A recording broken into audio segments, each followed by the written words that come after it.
iPhone X. Check out these tips. With iPhone X delivery estimates now at 5 to 6 weeks for all carriers, colors, and capacities, customers who want an iPhone X but didn't pre-order will need to wait until well into December to get their hands on one of the new devices. There's still one way to get an iPhone X on launch day: waiting in line.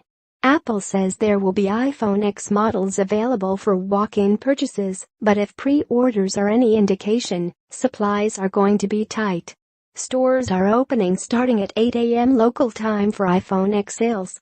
If you're planning to try for an iPhone X this Friday, make sure to check out these tips to maximize your chances of success. Pick your store strategically. Choosing where you're going to wait in line for an iPhone X is the most important part of the process. If you're in a more remote area without a lot of options, this isn't up for debate, but in urban areas, where there are a range of Apple stores, carrier stores, and big box retailers to choose from, it takes a little more thought.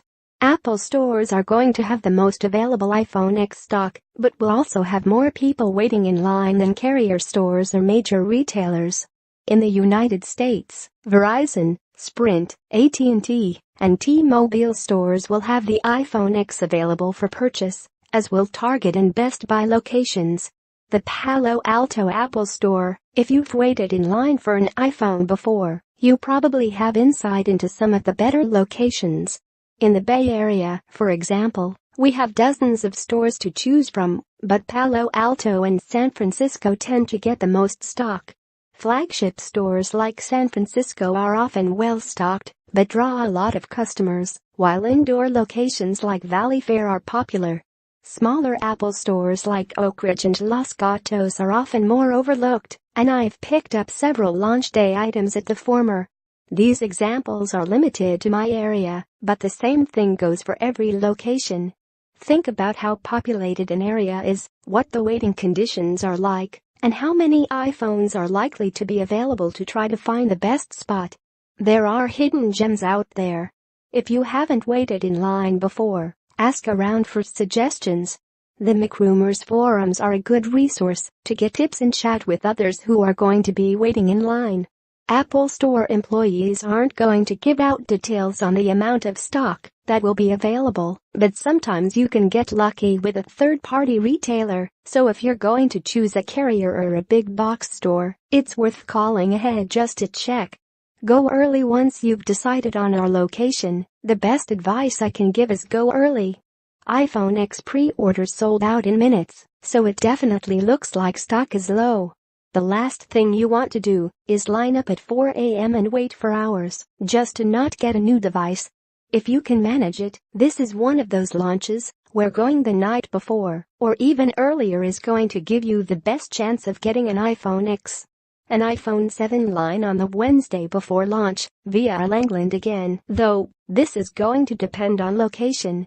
Starting the morning before the iPhone X launch, go scout your Target store. Drive by to see if there are people waiting outside. It's best to do this a few times during the day, if possible. Once you see a line start forming, that should give you an indication of when you need to be there. For some launches, I've gone early in the morning and been okay, but for others, I've waited overnight and still not gotten a device. It's better to wait a few additional hours and get a spot closer to the front of the line. Bring a friend. Waiting in line is better with a friend, because if you need to step out of the line to use the restroom or grab a bite to eat, there's someone to hold your place. It also gives you someone to chat and commiserate with as you stand outside for hours on end. MacRumors readers often plan iPhone launch day meetups on the forums, and that can be a good way to find someone to wait in line with. Bring supplies. If you're going to be waiting for several hours or camping out overnight, supplies are essential. You're going to want a comfortable chair to sit in first and foremost, so bring something that's portable but not uncomfortable, like a beach chair. Dressing for the weather is important, so check the forecast. Dress warmly in layers, so you're prepared for the cold overnight or in the early morning.